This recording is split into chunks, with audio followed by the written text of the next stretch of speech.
Giyip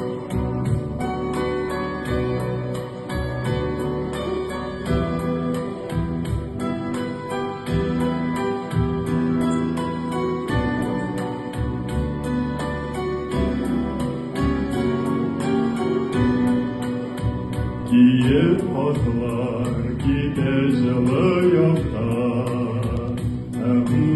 Mene.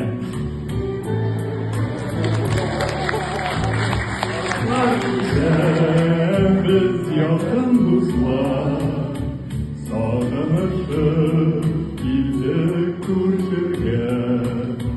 Azdılar şah havalarda, sızılıp kalan cöngel yolları.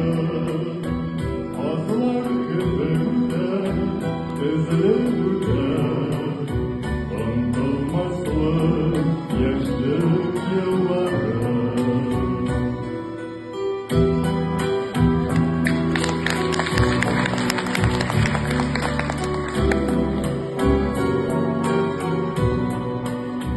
Yazık tevgü şaştı hisler, şad işlerini isketim olmaz.